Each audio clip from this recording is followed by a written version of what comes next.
I did violence against women. My name is Sam Richards. Violence against women is an important issue that continues to happen worldwide. Here's a quote that I found off of the World Health Organization website. Violence against women, particularly intimate partner violence and sexual violence, are major public health problems and violations of women's human rights. This is another one. Domestic violence is the willful intimidation, physical assault, battery, sexual assault, and or other abusive behavior as a part of a systematic pattern of power and control perpetrated by one intimate partner against another. How does violence affect women? Violence can affect women in a variety of different ways. The ones that I listed are not limited to, there's multiple other ones as well. Mental, physical, sexual, and reproductive health. For mental health, they could have to see a psychiatrist. Physical health, they could have an injury from being assaulted that lasts with them forever. They have to go to physical therapy. Sexual health, they may get an STD. Reproductive health, they may not have children again or will ever have children. These are stats just from the United States. On average, nearly 20 people per minute are physically abused by an intimate partner in the United States.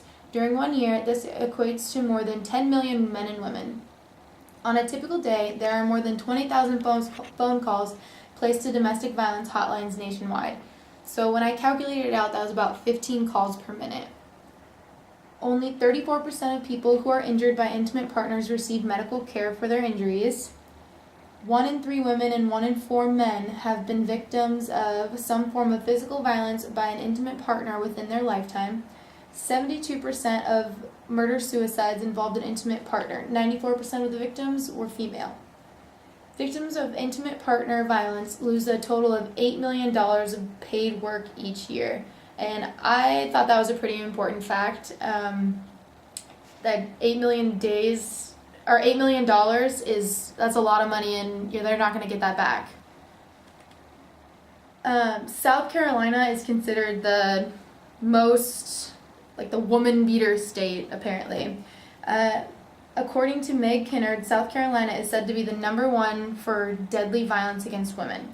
2.32 women killed per 100,000 people in 2013, more than twice the national average, and represents 57 known deaths. When I was looking it up, I think it said it was the 18th time in a row that they've been the first on this chart.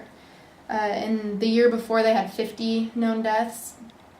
94% of women killed by men were killed by someone that they knew.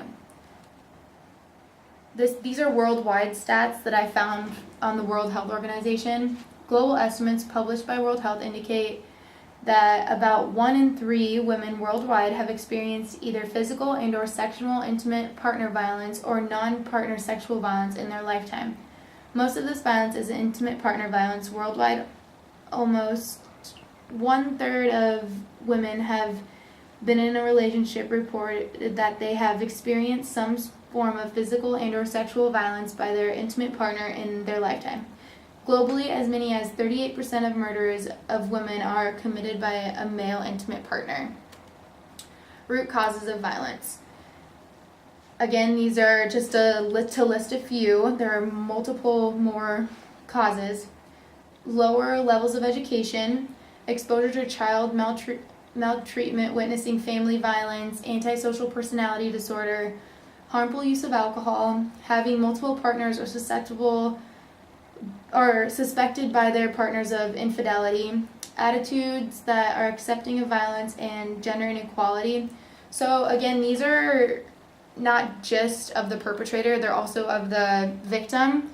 So if the victim drinks too much, if the perpetrator drinks too much, just not one way or the other. They could be both.